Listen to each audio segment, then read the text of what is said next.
Hello everybody and welcome to this month's Contract Administration Practice Group. With that, I want to hand it over to Jim and Douglas to do introduction or get started with today's presentation. So Jim or Douglas, whichever one of you would like to start, feel free.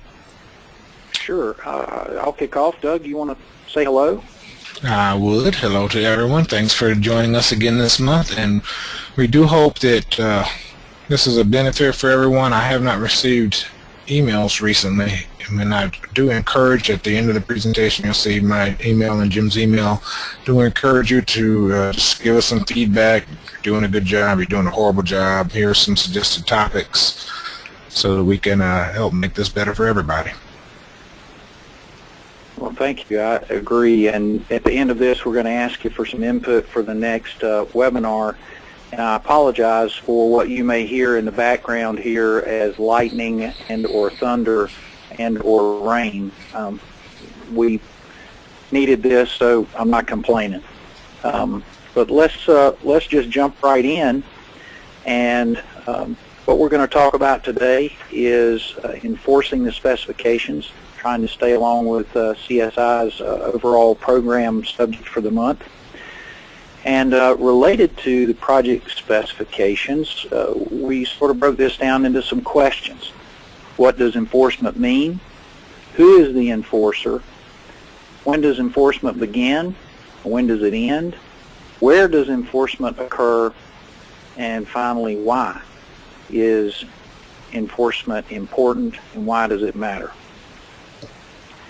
So I like to start things with understanding exactly what I'm talking about, so I went right to Merriam-Webster's online definition, which my children tell me I shouldn't do and is not safe, but I did it anyway. What does enforcement mean?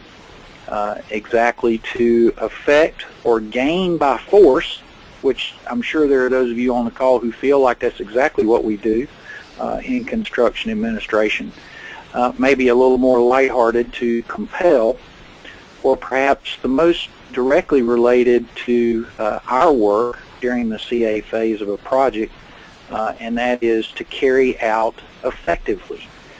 And I really liked that one because we have spent a lot of time talking about teamwork and how important that teamwork is, and I think at what we talk about as enforcement. So for today's conversation's sake, we're going to relate this to carrying out effectively and try to focus on the project specifications. It's, of course, a very myopic look at the duty of enforcement that we undertake when we are on a job site. And we're trying to just specifically dig into the specifications tool out of our entire tool chest that we use to get a project constructed. So again, going back to the way that we sort of categorize this is to break it into groupings. What is enforcement, which we just talked about? Who does that? When does it happen? Where does it happen? And why? So let's get right into the first question, who? Doug, anything you'd like to add before we do that? Before we go into the who, I like the why. I was curious, as you start talking about the who, if anyone else wants to offer a definition of what enforcement means to them. So perhaps you can send something to Matthew in the message box. Right. That would be a good idea. Matthew, just interrupt us when you have some responses there. Alrighty, I'll let you know. Okay. This is broken down in concert with what you find in the CA practice guide and areas of responsibility. Team members on a project who have responsibilities as the project moves forward. So when we talk about enforcing the specifications, does the owner have any role in that regard? Well, they too, as a team member, have to comply with the construction documents, following the requirements and responsibilities, for example, of the instructions to bidders, where they have responsibilities for sharing particular information on forms of proposal and their actions to execute and the general conditions. Again, in ways of providing information, sharing of information with the project team, as well as in the supplementary general conditions. You know, we've talked about before some of the things that the owner is responsible for. Division 1 stipulations, such as providing information, providing answers and timely responses, and also for payment. These are all things that are outlined there in the specifications that they are responsible for and must enforce themselves in some regards. Doug, anything to add under the owner? No, not at this time. Okay. Yeah. Jim and Douglas, we have one response here from Greg saying that to him, the plans show quantity, but the specs show quality, and that's his why answer. I like that.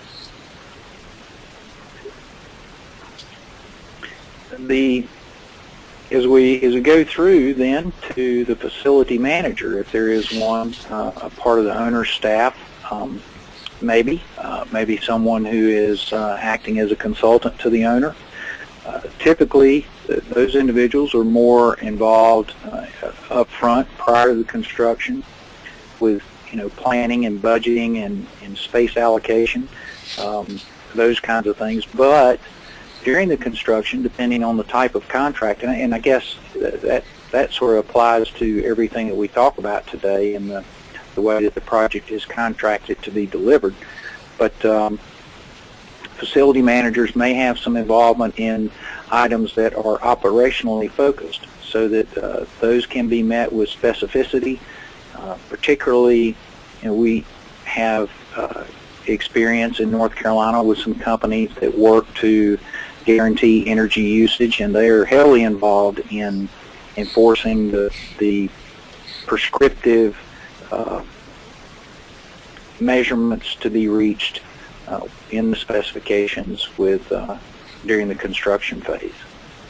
I've had some experiences where the facilities manager or some of his staff get heavily involved, especially not only pre-construction during the design phase, but also in the construction phase, where they're coming out, doing their own inspections, commenting on things such as accessibility.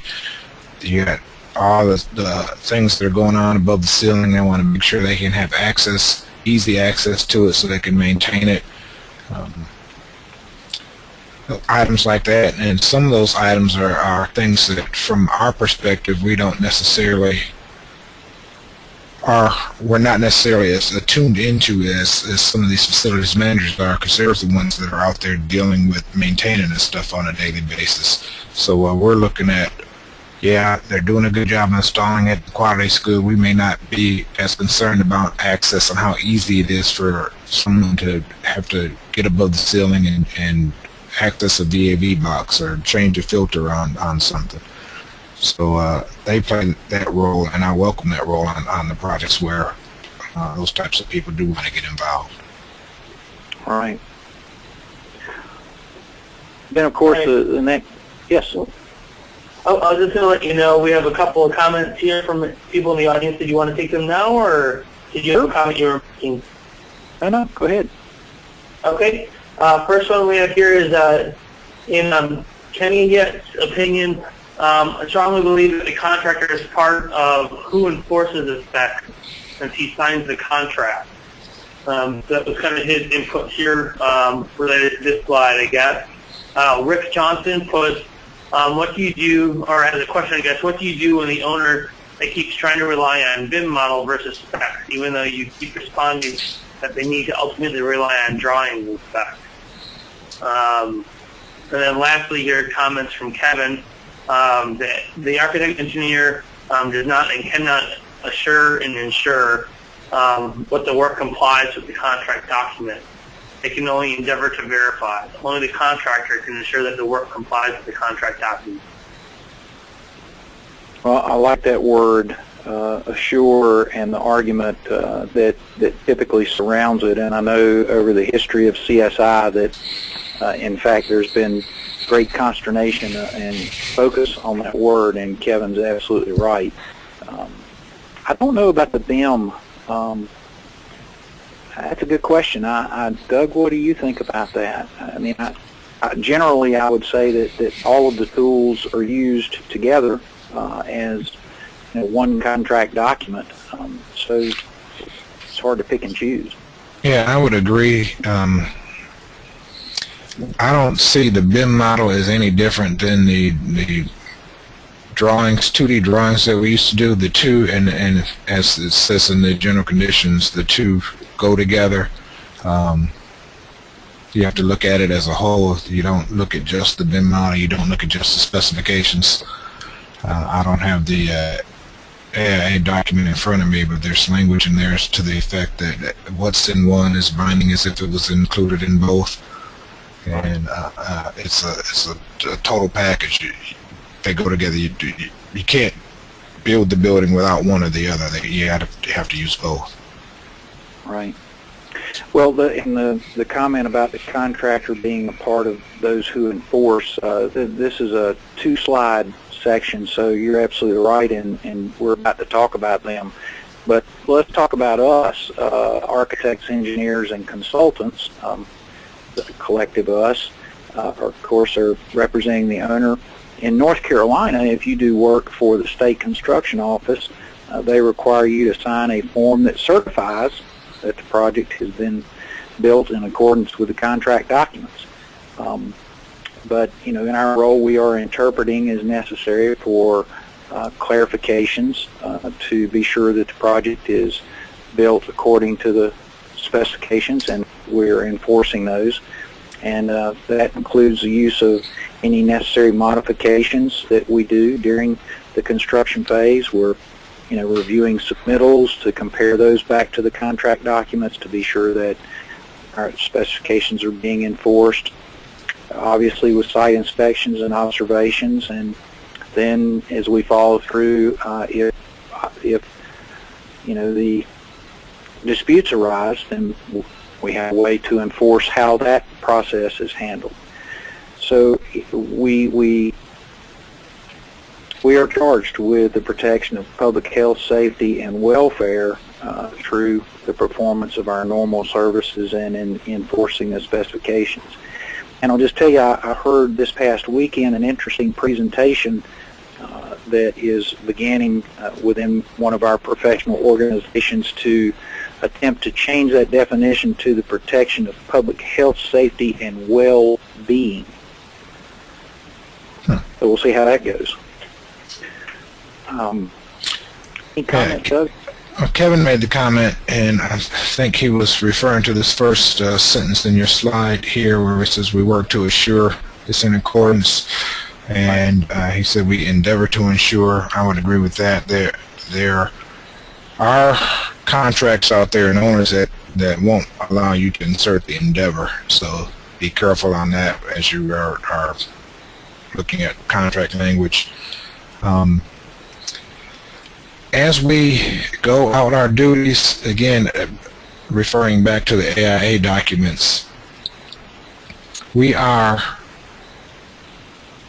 well, this is also in the North Carolina statutes, as we are endeavoring to do our duty to enforce the requirements of the contract documents, we are to act as impartial, which is somewhat tricky, I guess. When you're representing the owner and the owner's hired you, then to have to turn around and take that hat off and all of a sudden be an impartial mediator, so to speak, when a claim comes up. We all just need to be mindful that those are two separate roles, and we are obligated, at least in North Carolina, to be impartial, and under AIA documents you're required to be impartial, so you need to make sure that you are acting on claims in that impartial manner. And a claim would be any change order that was coming up with the contractor saying, I need money for this, he's making a claim. So when you're evaluating those kind of things, you need to make sure you just stay impartial. All right. Well, let's go on to the continued group of enforcers, if you will, under who. And here's the contractors, subcontractors. I group this together, product representatives, suppliers, through the project management process that the contractor goes through, and because of the binding language with those subcontract suppliers, subcontractors, the contractor is obligated to accomplish the work in accordance with the construction documents and the contract documents. So this is field management with techniques and procedures and processes that they oversee, as well as quality control and quality assurance in the field. So they are ensuring and enforcing that the specifications are being followed as the construction goes forward. And go ahead, Doug.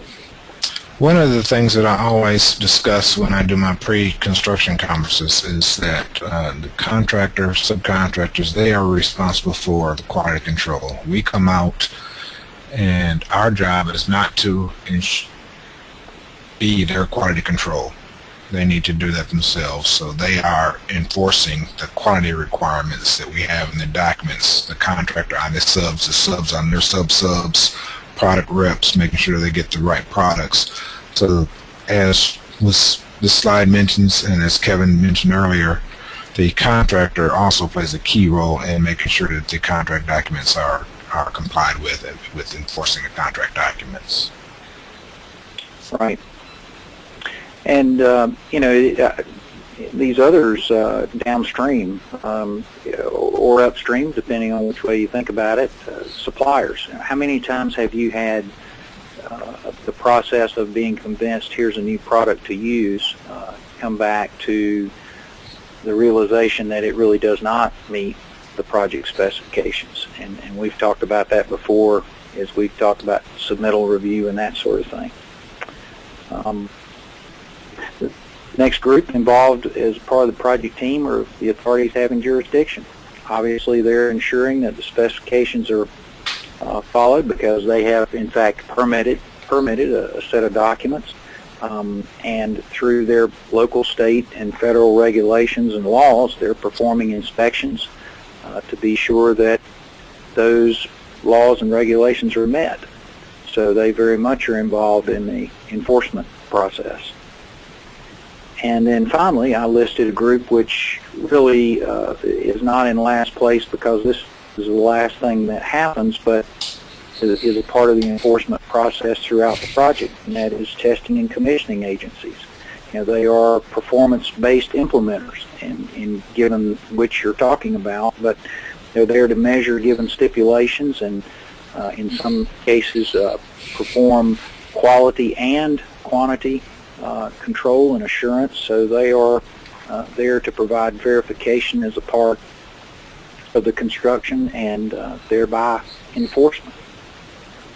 And so under that, I'm sorry, Jim, under that category, that would also include special inspections. Right. That's right.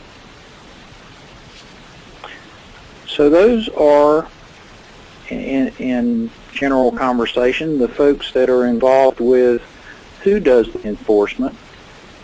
So let's talk for a minute about when should we be enforcing the specifications. And I'm not trying to be silly here, but the quick response is always. The enforcement of all aspects of the specifications is important, and it should begin, as Doug is talking about, in the beginning of the project, whether it's when it's advertised and being bid, or whether it's being negotiated, whatever the delivery method, that it begins at the start and carries through to the end. And it should not and cannot be done only when it is convenient or in our favor. The team's compliance to Division 1 is a full-time requirement, and that should be applied evenly across the team. As Doug just described, we are to be fair and impartial. And while that's a struggle in some situations, it can't be here.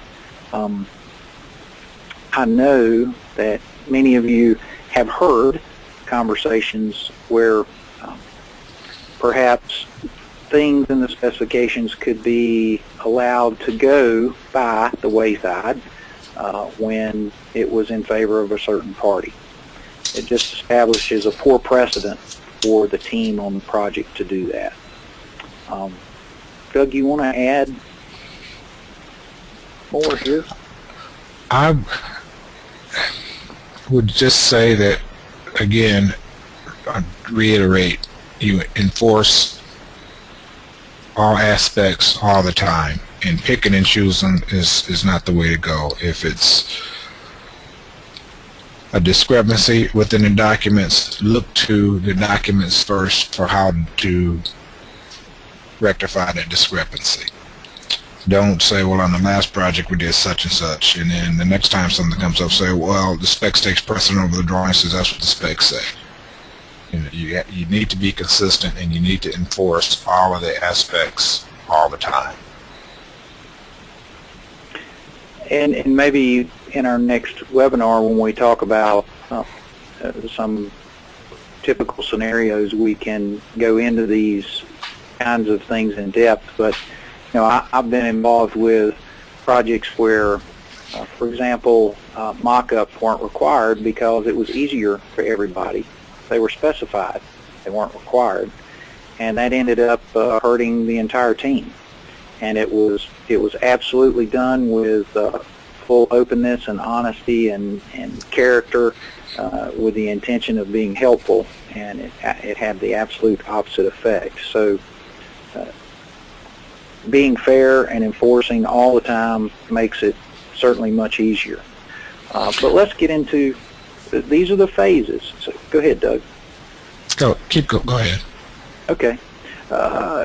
So, as Doug was saying earlier, at the pre-construction, at the beginning, whether it's the notice to proceed or how the submittals come in, certificates of insurance and bonds, whether it's pre-installation meetings, site visits being required at certain times at the beginning of the project is when you have the opportunity to set the tone for the period of time that you're going to work together and to make it happen. During the middle of the project, when project schedules are required, you've got to give us updates when you get 30 days behind and they're not doing it. You're looking the other way because you want to be helpful, whether it's schedules of value before pay application process starts or shop drawings and submittals, the daily site reports. We specify that the general contractor should be keeping those along with weather logs. We need to be sure they're there. We need to see them. Storage of materials, they're going to be on the project, whether the work is supervised on the weekends, and that the performance and payment application process is being followed. Commissioning is something now that happens throughout the whole construction phase, not just in the end. So the point is that if it's in the rule book, then you better be enforcing that, and you need to enforce it all the time throughout the project. Now, I'm sure nobody has change order work that gets put in place before the paperwork is created like the specification says. So we write that, as Doug said, we put this information in our specifications, or if it's in, documents from the AIA or EJ, CDC, whoever's documents we're using, we need to follow the language that's there. Or we need to substantiate a reason to change it and make sure that that happens. And then at the end of the project, in closeout, whether it's the completion of commissioning, whether it's the process of getting the punch list done, starting up systems, being sure attic stock is there, all these are just little pieces and parts of when we should be enforcing the specifications, making sure the T's are crossed and the I's are dotted from start to finish. So I had a project recently, a school project, where the date could not slip. Owner had to get in the building, had classes scheduled, and the owner was remiss on some of the owner-supplied items that they were supposed to get to the contractor for the contractor to install, and the contractor was ready to close the wall up and didn't have all the stuff that he needed. And so the owner says, well, what we'll do is, it's going to take me forever. I'm going to do it through the contract. Mr. Contractor, I need for you to secure, purchase the stuff, and get it installed. So the contractor comes to me and says, so what do I do? Should I just hold off on closing up the walls until he gets this stuff, I can get this stuff ordered now that he's doing it through me through a change order? Or do I close the walls up and then have to come back and tear them out? And my response to him was, being the impartial interpreter of the documents, you need to follow what the documents say until and unless you get something official from the contractor, or not the contractor, from the owner, authorizing you to do this work. My advice to you would be to proceed along with the contract documents. Because if something happens and the contractor changes it, the owner changes his mind at some point, and then you're going to say, well, I waited because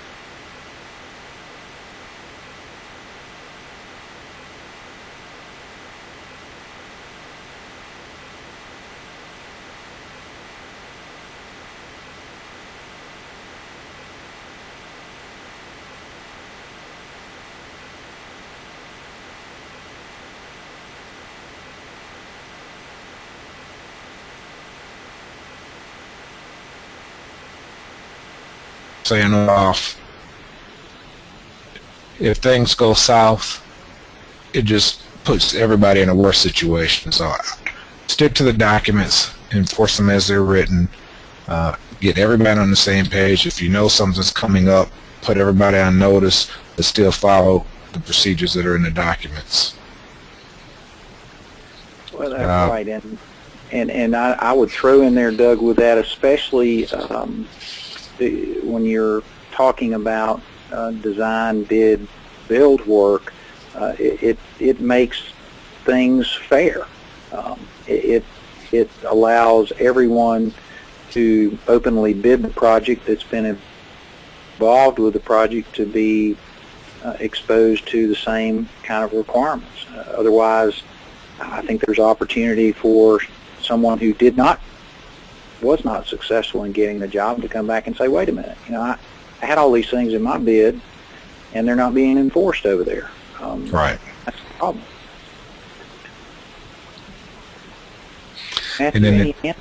Sorry, go ahead, Doug. In the design bid build process, we all know the requirements for bid openings and how strict those are held to. We need to do the same way during the construction process. If somebody comes in a minute late, you don't accept their bid. If somebody is proposing a substitution and you said substitutions have to be done within the first 30 days after award of the contract and they come on the 45th day, you don't entertain a substitution. Matthew, do we have hands raised or comments from the group? We just had another comment from Kevin a little while ago, saying that the AHJs do not, at least in his experience, enforce the contract documents. Rather, they enforce compliance with codes, laws, regulations, etc. Often these two items dovetail, but it's important to understand that an AHJ is usually not interested in compliance with what's in the big book of project specs, and not, at least not after the building permit is issued. Just that what's in the big book is compliant with the associated laws and regulations. Right. I think that's right. I rarely see them reference our documents, sadly, except to check off an area that they have observed. I would say that, at least in my experience here in North Carolina, the exception to that would be with erosion control issues. On our civil drawings, when our erosion controls measures are put on those documents and they've gone through the AHJ and they've reviewed them, the AHJ will enforce making sure that those measures that are on those documents are in place out on site. Right. Well, let's talk about then where do we enforce the specifications. And again, not trying to be flippant, but we need to do that everywhere. Enforcement of all aspects of the specifications is, of course, important, and it should occur from the interpretation of the documents themselves and carry through to the occupancy of the project and the final closeout. And again, should not be only done when it's convenient or in our favor. And again, we go back to Division 1 and the compliance with everyone associated with the team with Division 1 requirements has got to be full-time and occurring throughout the entire period of the project. So, where do we do this? At the very beginning, in the office. As we develop that Division 1 with respect to the client and who's being served, that's got to be critical. And being sure that the specifications match their requirements, that they are enforceable based on our customer, and that that we follow these procedures that we create, that we author, step by step. If we are going to put that into our documents, then we need to be sure to be in compliance and enforcing those at the office in the beginning. If your experience in your operation and your firm is that you don't hit these marks, then perhaps you should consider modifying those marks so that they're achievable, and as well as for the other members of the team. I would advise you to seek counsel before you change things within these contract documents that you may use from professional organizations, but it certainly matters that those documents match your client's requirements and your firm's ability to perform the work. So when you establish the ground rules fairly, then enforcing them across the team will be advantageous right from the start. It'll set the mood, and you want to be conspicuously compliant as a member of that team in enforcing the specifications. And I'll just go through these other two, and then we can talk. But also, where are we enforcing? In the middle, on the project site. Timely submittal review. That's an absolute requirement. If mock-ups are important, then we specify them. We have them in our documents, and we see them, and we make sure that they are created so that we can review them and accept them. If there's work on the site that needs to be rejected, it's not something that complies, then it has to be told and the community, the team notified, so that the accuracy that we expect can be in place, and that needs to be a timely notification. We need to administrate so that the team members are all in compliance with their individual parts as the process of construction goes through. And then, in the very end, when it's all over and we have our wrap party, don't get lazy. Complete what you started. Follow through with your closeout documents and your schedule, being sure that you receive everything that is required at the end of the project, so that the owner's use of the facility is what they expected. The life cycle cost may depend on how we close this project out and how we go back to measure against the specifications. So at the end of the project, where do we need to be? Enforcing everything that we have to, everything that we said we would, and everything that was in the specifications. Follow through is critical to close this out, and it also is really cheap marketing money because it may open doors for all of the team for future work. Doug, is there anything you want to throw into where we should enforce the specifications? No, I think you pretty much covered it. Matthew, do we have any comments? Yeah, we had a couple of comments from Rich that came in kind of just at the beginning of the slide, so I think it relates a little bit more to the previous slide. But Rich, let's state to you that specs may go beyond what code requires. What contractors have tried to argue they met code, and that's enough. And he points out, that his belief that design consultants also need to acknowledge and follow Division 1 or O1, depending on how you call it. Right. That's a great point. Go ahead, Doug. I've been in that situation, I'm sure we all have, where the documents, whether it's the plans or specs, require something above what the code minimum would be, and then the argument from the contractor is, well, it meets code. It does what it needs to do. It meets code. Code is the minimum, as we all know. And if we were just designing to code, there's a lot of work that we do as we're putting documents together that we wouldn't waste our time on. And just because it meets code does not mean that it complies with the requirements of the documents, and you have to comply with the requirements of the documents. And as he mentioned, and Jim has been saying all along, is the design team needs to adhere and comply with those requirements in Division 1 and in the general conditions as well. I have a terrible experience that is right on this subject.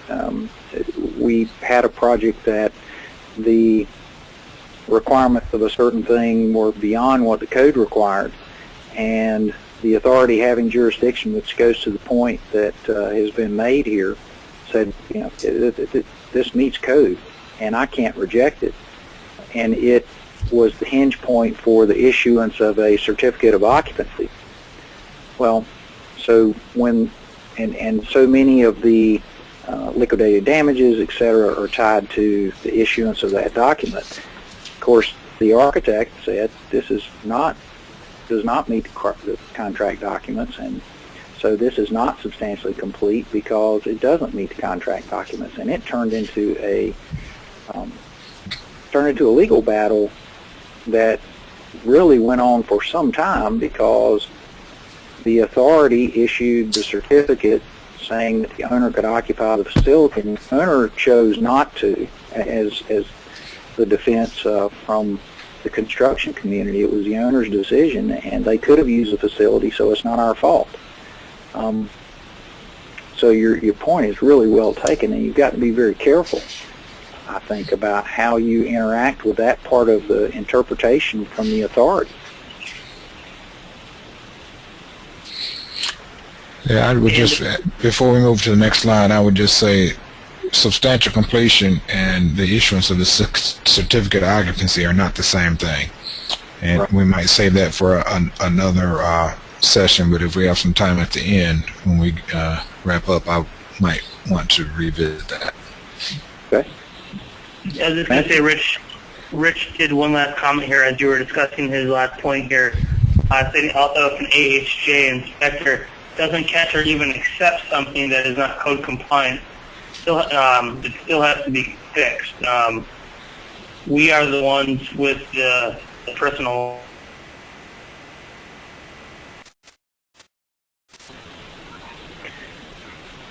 Well, we sort of conclude here with where Doug started in talking about why. You know, why do we enforce the specifications? And that's been sort of interwoven through everything that we have been talking about. First, because it's our responsibility, our obligation. You know, as you just stated, we're responsible for the project documents because it's for the good of the project, and because that gives a level playing field for those that bid and for those that construct. Why do we do it? To provide consistency for the team members between interactions, and to be consistent with the expectation, managing the expectation of our client and providing them what they felt like they would receive in the end, which goes to the predictability of how issues are going to be handled, how the construction is going to be reviewed and accepted, and also to maintain our integrity as a profession, as an individual, as a license holder, as whether you're a general contractor or, you know, a certification holder, both personally and for the delivery method. We have to maintain integrity to whichever of those is, whichever delivery method has been chosen for the project. And I just think, because it's the right thing to do. That's why. I would agree with all of that, especially in a competitive design bid build situation.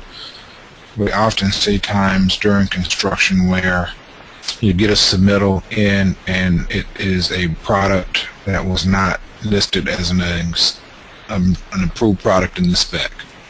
Now, it may very well be an equal product, but if it wasn't listed in the spec, then you need to step up to the plate and reject it and make them use something that you specified. And I've done it before. I've had it happen with me on projects where even the product that they are submitting is one that is it could even have been a better product. But what it does is it messes with the integrity of the delivery method. If the person that makes that product did not bid to all the other bidders because he was not listed in this spec, then all the other bidders did not get the benefit of using his number on bid day, which could have tipped the scales and made one of those other bidders the low bidder. And that's the whole purpose behind the design bid build method, is to get the best price for the public, for that public owner. So it's about the integrity, predictability, all of these things that Jim went over as to why we need to do this. Matthew? Any hands up there? We just had one comment here. There are a lot of requirements specified. The AE enforces a few, and the rest is okay but not necessary. Why the AE and specifier put in the specs but not really go after it? That is my common problem. Statement by Kemtiet. I'm not sure if I justified or stated your question properly, so please let me know if it came off incorrectly or not. That's the only comment we have. My opinion is, if it's in the specs, it needs to be enforced and needs to be adhered to. I've had several times where I've looked at something and I thought, what is that in there for? That doesn't make any sense. Or what's the purpose? It's not going to benefit anyone. But if it's in there, I say, well, if it's in there, you got to do it. I think the comment, if I'm hearing it right, is that there's frustration because most that are out there practicing are not doing it the way that Doug and I are covering it here today. That in fact they do enforce by or enforce with convenience.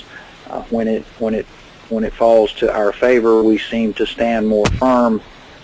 When it is not in our favor, we seem to be more lax.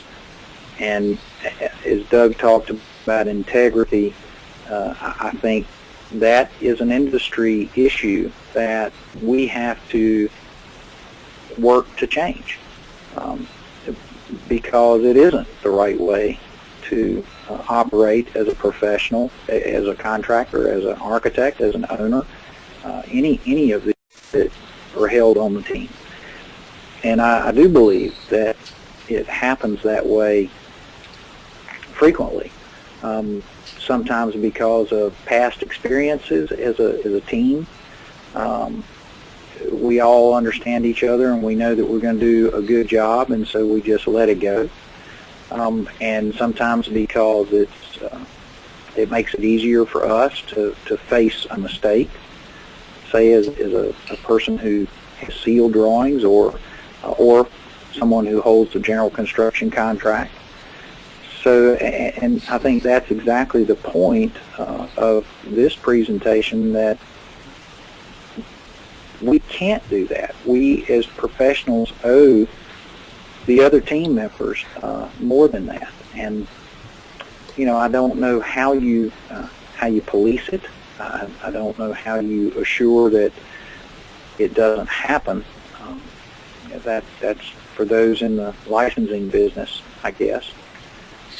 But and maybe I'm misunderstanding the point too, but I see it. I see it happen, and I know you all do.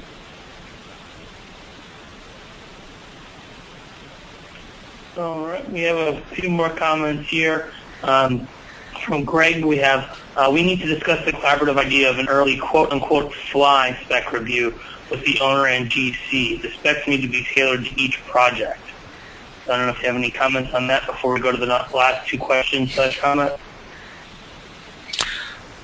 It's, to me, is amazing sometimes the attention that the specifications get on some projects.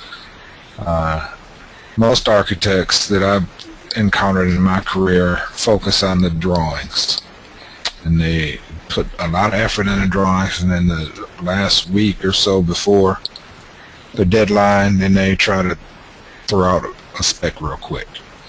Or you get an owner and you tell them, okay, I need your general conditions so I can coordinate them with my Division 1 specs, and the owner says, well, I don't just do what you did on the last project.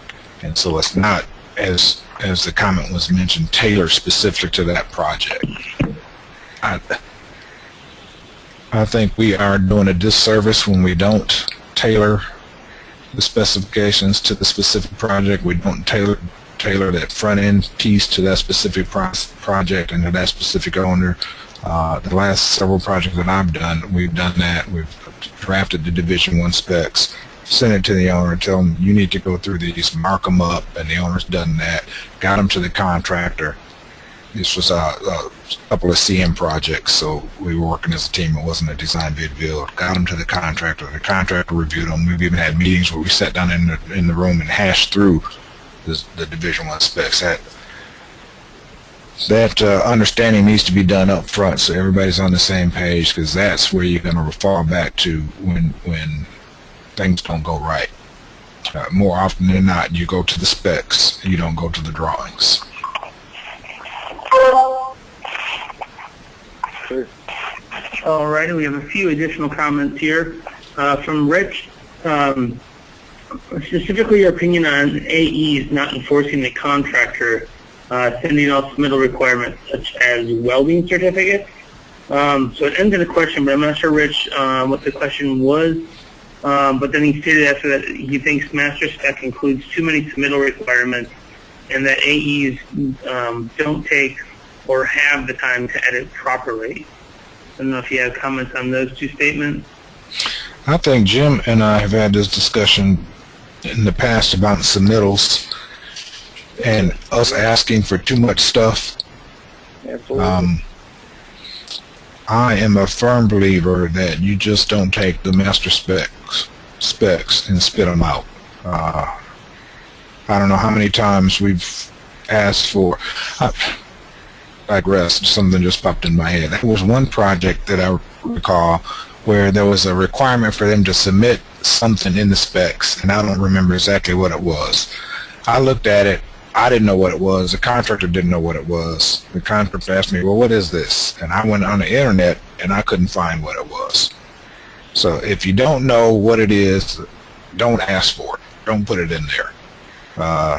If you specified 3 products, 3 manufacturers, you know those 3, you're going to use those 3, what do you need the product data for? A lot of times, and this could be a whole nother topic.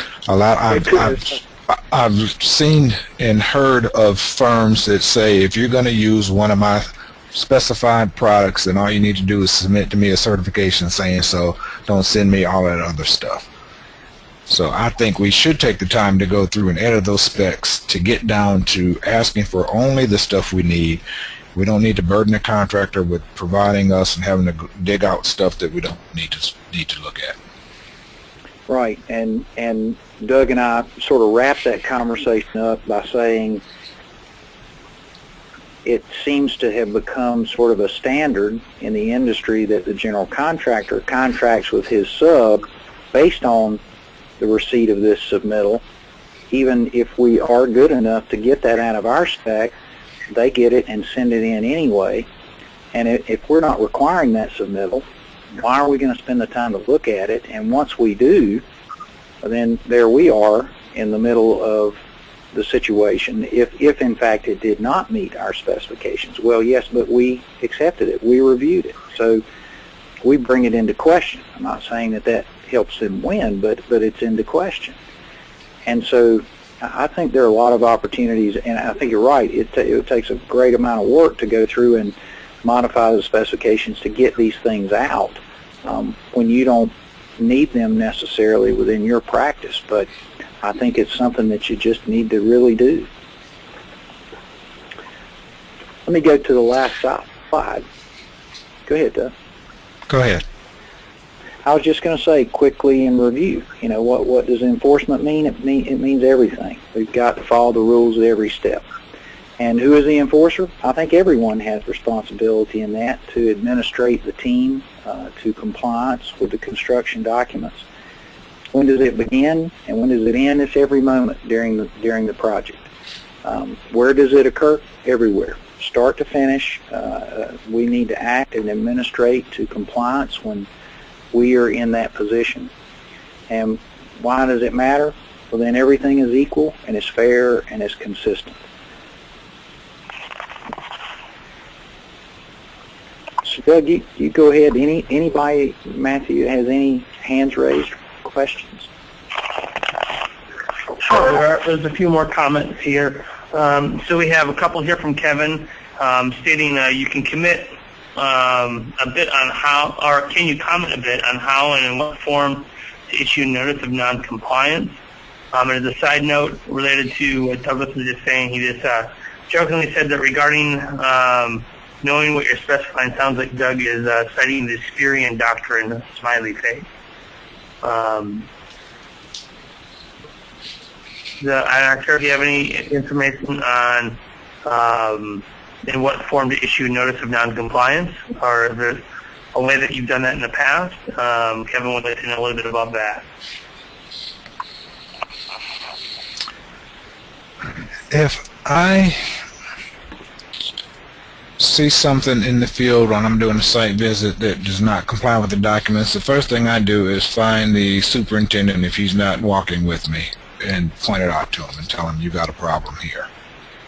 Then I document it in my field report, and if it's serious enough, I will do a separate document that I will send out to the owner and the contractor saying that there's something out on the site that's not in compliance, and this is what it is, and this is why it's not in compliance. What I don't do is tell them what they need to do to bring it back into compliance, because that's not our responsibility.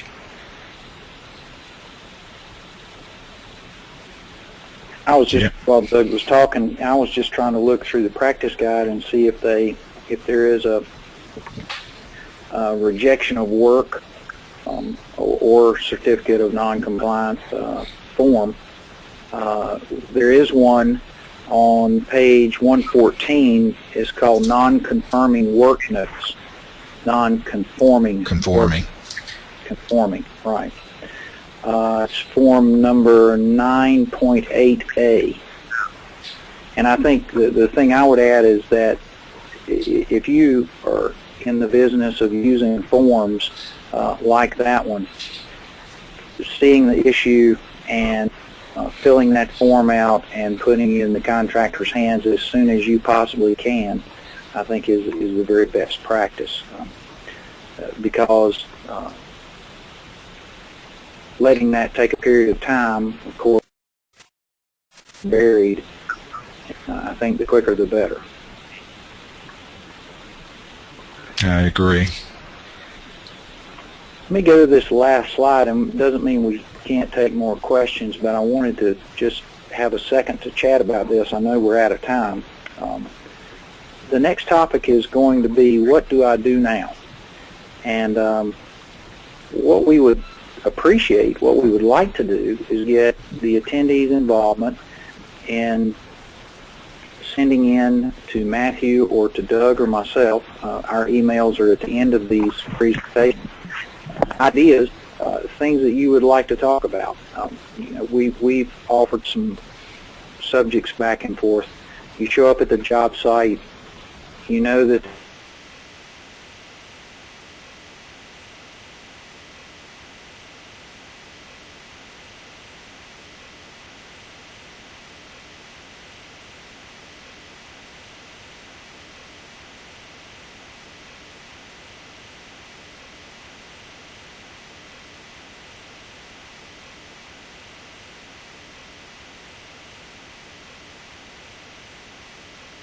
today.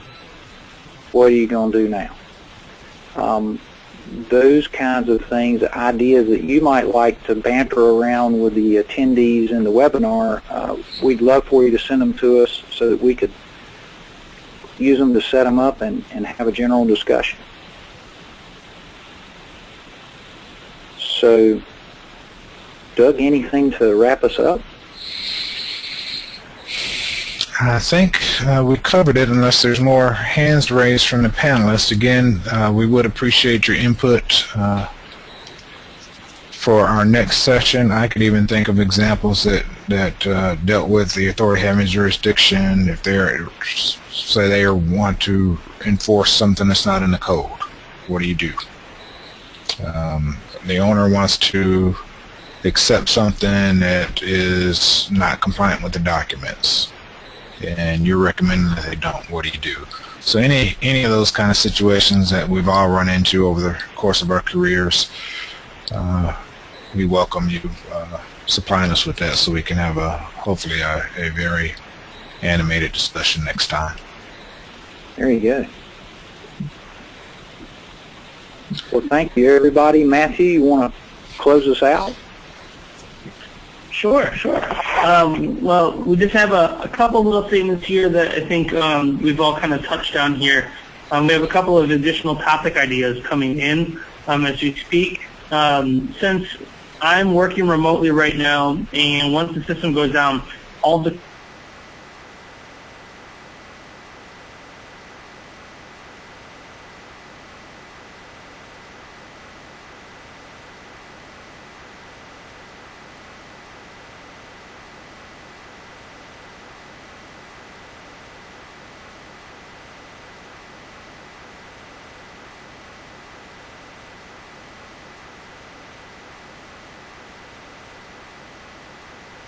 but with that, I don't see any other talks. I see a couple of thank yous from Gordon and Robert. We appreciate you coming, and we look forward to having you in future presentations as well. Douglas and Jim, great presentation. All right, everybody. Take care. Have a great day. Thanks, Doug and Matthew.